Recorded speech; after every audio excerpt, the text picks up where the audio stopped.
les 7 paires de souliers de fer et les 3 bâtons de bois.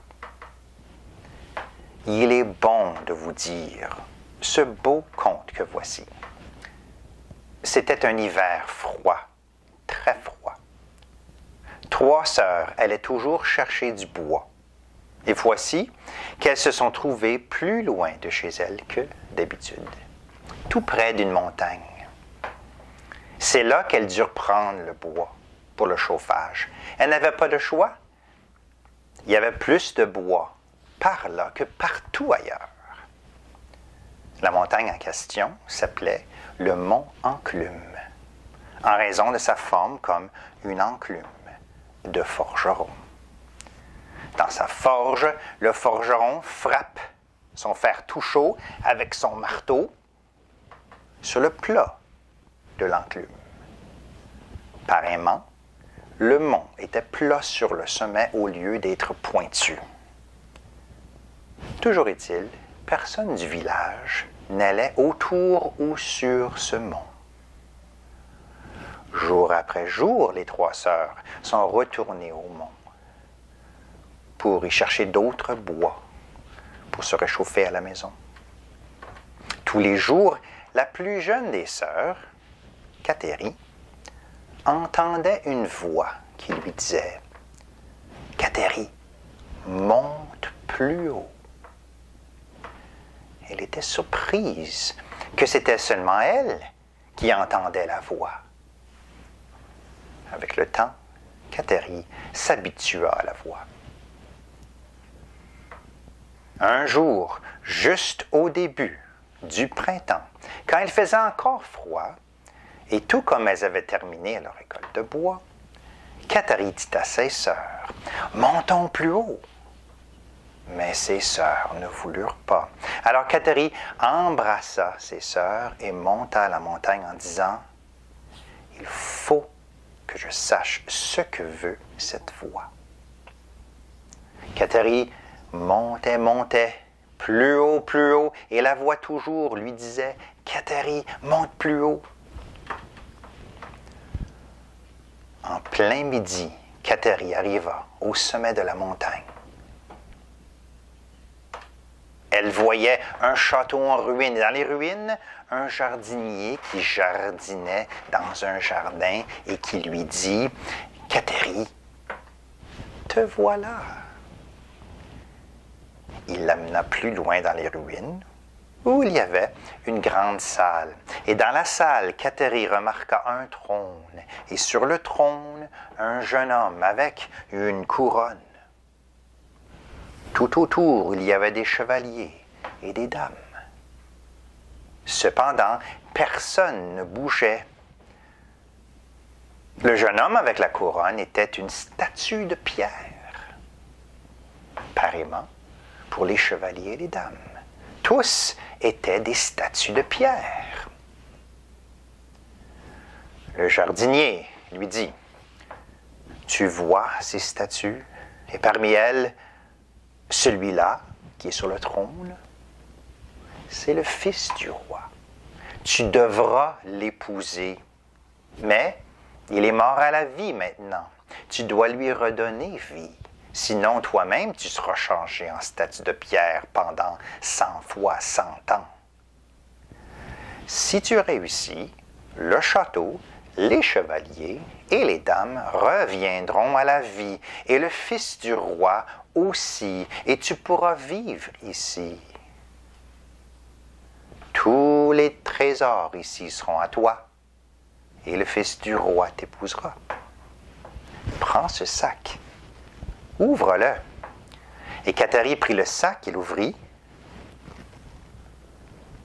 Il y avait 7 paires de souliers. Chacune de ces paires était faite en fer et lourde comme une masse. Il y avait aussi 3 longs bâtons de bois, des bâtons de marche. Il faut que tu uses ces 7 paires de souliers de fer et ces 3 bâtons de bois en allant de ville en ville, de village en village.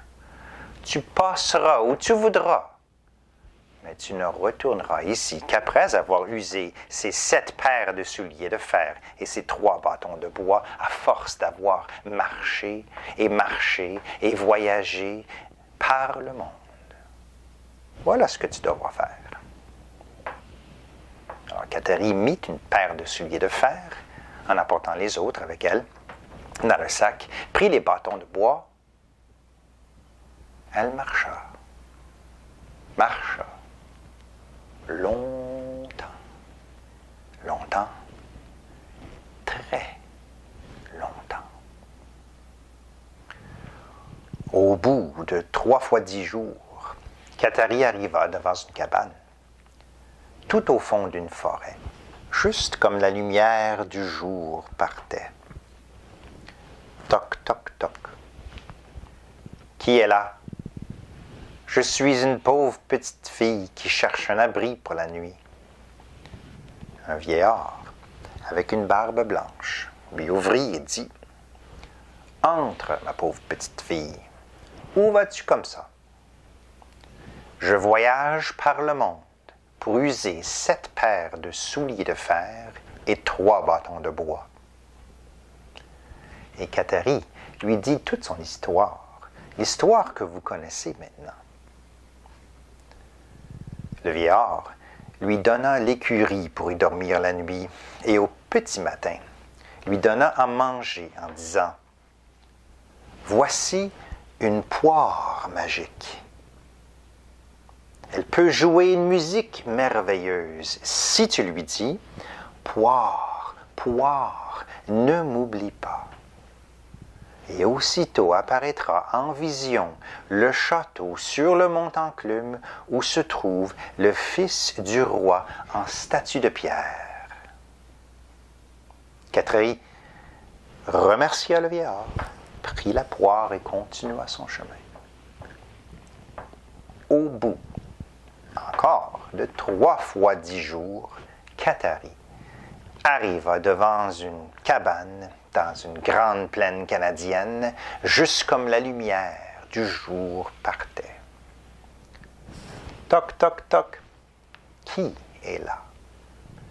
Je suis une pauvre petite fille qui cherche un abri pour la nuit. Un vieillard avec une longue barbe blanche lui ouvrit et dit: Entre, ma pauvre petite fille. Où vas-tu comme ça? Je voyage par le monde pour user 7 paires de souliers de fer et 3 bâtons de bois. Et Kateri lui dit toute son histoire, l'histoire que vous connaissez maintenant. Le vieillard lui donna le poulailler pour y dormir la nuit, et au petit matin, il lui donna à manger en disant: Voici une noix magique. Elle peut jouer une musique merveilleuse si tu lui dis: Noix, noix, ne m'oublie pas. Et aussitôt apparaîtra en vision un grand moulin qui se mettra à tourner et à moudre tout le grain que tu voudras. Kateri remercia le vieillard, prit la noix et continua son chemin. Au bout, encore et encore de 3 fois 10 jours, Kateri arriva devant une hutte au fond d'une grotte au creux des montagnes rocheuses, juste comme la lumière du jour partait. Toc, toc, toc. Qui est là? Je suis une pauvre petite fille qui cherche un abri pour la nuit. Un vieillard avec une longue, mais très longue barbe blanche lui ouvrit et dit: Entre, ma pauvre petite fille. Où vas-tu comme ça? Je voyage par le monde pour user 7 paires de souliers de fer et 3 bâtons de bois. Et Kateri lui dit toute son histoire, l'histoire que vous connaissez maintenant. Le vieillard lui donna sa remise pour y dormir la nuit, et au petit matin, lui donna à manger en disant: Voici un raisin magique. Il peut jouer une musique merveilleuse si tu lui dis: Raisin, raisin, ne m'oublie pas. Et aussitôt, tu pourras faire parler et danser les malades et les morts. Kateri remercia le vieillard, prit le raisin et continua son chemin. Longtemps, longtemps, mais très longtemps après, Kateri arriva dans la ville capitale du royaume d'un grand roi. Plusieurs gens dans la ville étaient malades et morts. Voici qu'arriva une procession qui accompagnait un mort. Et Kateri prit son raisin et dit, « Raisin, raisin, ne m'oublie pas. » Aussitôt le raisin joua une musique merveilleuse et le mort se mit à parler et à danser à la grande surprise de toutes et de tous. Bientôt, le mort, maintenant parfaitement en vie, embrassa sa famille en grande joie et retourna chez lui. Émerveillé, tout le monde entoura Kateri et on l'amena à la cour du roi. Le roi, en écoutant ce qu'on pouvait faire avec le raisin, lui demanda « Combien d'or et d'argent pour ton raisin? » « Je ne veux ni or ni argent. Je te donne ma ville et mon château. Je ne veux ni ville ni château. » Pourtant, le roi insista qu'elle reste pour souper avec lui. Et après le souper, Kateri prit sa noix et dit, « Noix, noix, ne m'oublie pas. » Aussitôt, la noix joua une musique merveilleuse et apparut en vision un grand moulin qui se mit à tourner et à moudre tout le grain que tu voudras. Le roi, en voyant ce moulin, lui demanda « Combien d'or et d'argent pour ta noix? » « Je ne veux ni or ni argent. Je te donne ma ville et mon château. Je ne veux ni ville ni château. Je te donne mon armée et mon royaume. Je ne veux ni armée ni royaume. » Cependant, Kateri prit sa poire et dit, « Poire, poire, ne m'oublie pas. » Et aussitôt apparut en vision le château sur le montanclume où se trouva le fils du roi en statue de pierre. Le roi, en voyant son propre fils qu'il croyait perdu à jamais, lui demanda « Combien d'or et d'argent pour ta poire? Je ne veux ni or ni argent. Je te donne ma ville et mon château. Je ne veux ni ville ni château. Je te donne mon armée et mon royaume. Je ne veux ni armée ni royaume. Je te donne mon souffle et ma vie. Je ne veux ni souffle ni vie. » Kateri lui dit, « Si vous voulez retrouver votre fils, allez au montanclume. Mais attention, attendez-moi au pied de ce mont. Sinon, votre fils, vous ne l'aurez pas. » Le roi fit atteler son carrosse avec ses plus beaux chevaux.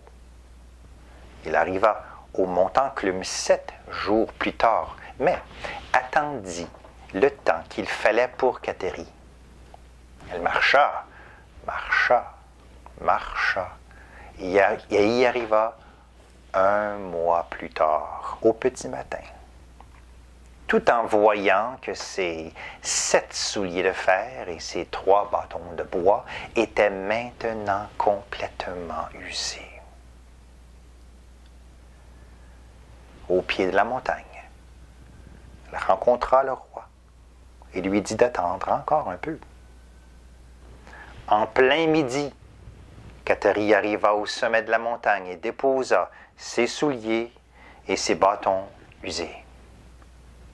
Aussitôt, tous les arbres, tous les oiseaux, tous les animaux se mirent à chanter et à danser. Elle vit le château tout beau. Et dans le château, le jardinier qui jardinait dans le jardin et qui lui dit « Catherine, te voilà. » Il l'amena plus loin dans le château où il y avait la grande salle. Prends ce bol blanc rempli d'eau et cette branche à feuilles, asperge chaque statue et après celle du fils du roi en disant « Par cette eau, je te donne vie. » Catherine aspergea chaque statue avec l'eau du bol blanc grâce à la branche à feuilles. Elle aspergea aussi celle du fils du roi. Toutes et tous furent heureux de retrouver la vie.